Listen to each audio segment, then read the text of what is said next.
Hi everybody. I hope you've had a chance to do some carving. We carved plaster last week and you theoretically had a chance to kind of experiment with the small blank that was in your little Go kit. So I don't have one here, but it was in a little Dixie cup.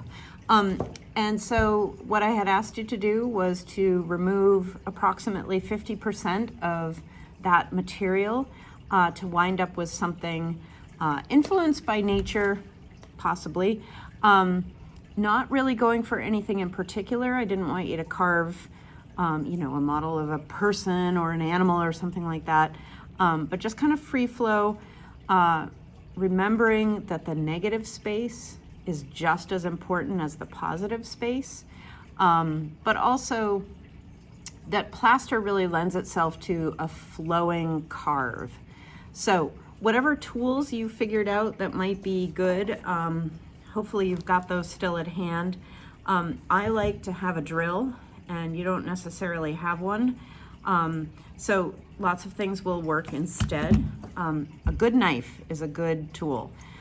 So this is my trusty Sloyd knife. It's not very sharp, but it's a great scraper. It's a good drill, really multi-purpose, and I love this tool. I also like some sort of a rasp, and these are available, at Home Depot or Lowe's or hardware store. A little piece of one is a good thing. And then probably what you're really gonna like is that screening that I gave you that's in the Go kit. So hopefully you have those things on hand. Couple things for this week. You're going to be working with the larger blank, which is in the Dixie cup. And hopefully you've kept that under wraps because it's much easier to carve plaster when it's wet or damp. And what I do is I leave it in that wrapping until I'm ready to bust it out. And then you've got a while to carve at it. It doesn't dry terribly quickly.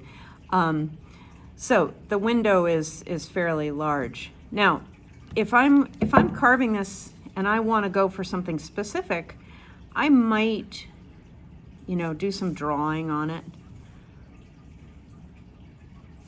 But I'm not really going for anything terribly specific here. I'm just gonna kind of free fall here. Now, if I wanted to follow that line, I would take a knife there and just kind of start carving at that. Turning it in your hand is a good idea so that you get all the angles. I love to carve plaster. It's very smooth carving. What you'll notice is that it seems really hard, but once you start carving into it, it's still pretty wet. And again, I cast this stuff last December. So it's really held up really well. But if you, say you have to go, put it back in the bag until you come back to continue carving.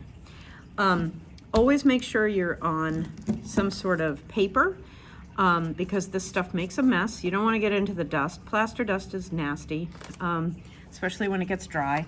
And if you're using a drill, you want to be careful that you don't go into the coffee table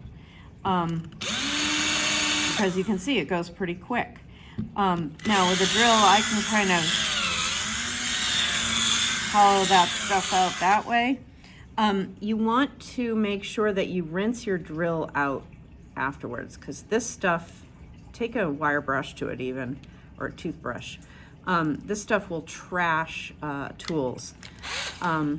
So you probably want to make sure that if you're borrowing tools from somebody, that you're nice to those tools and remove all that stuff because it will rust the tools.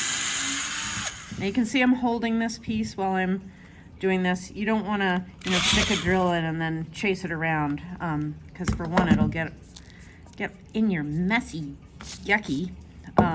You want to, and you just want to hold it down. You don't want it going anywhere.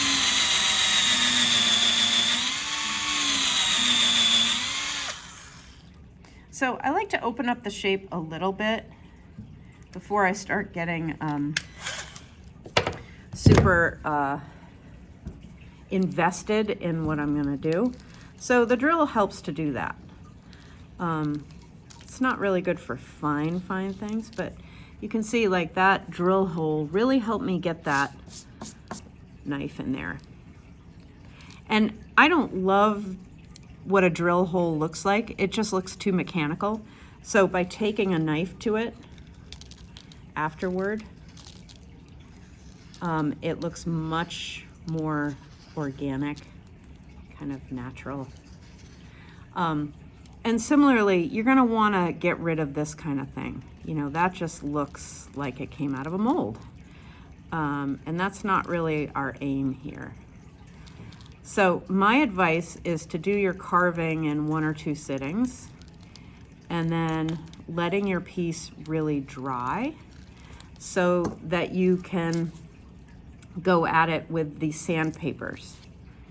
Okay, so in the end, what you're looking for is a nice polished, finished piece. Now this is 2 pieces, but it actually came out of 1 cup. So it's actually a pretty cool piece because it interacts with itself, but also it's super polished and finished and just really lovely. So hopefully that kind of gives you an idea of what we're doing this week. The aim is to come up with something that removes 50% of the material and potentially emulates something in nature that has been maybe eroded or, you know, time has taken a toll on it. Bones, shells, rocks, all that kind of stuff. Some people last week had trouble with breakage.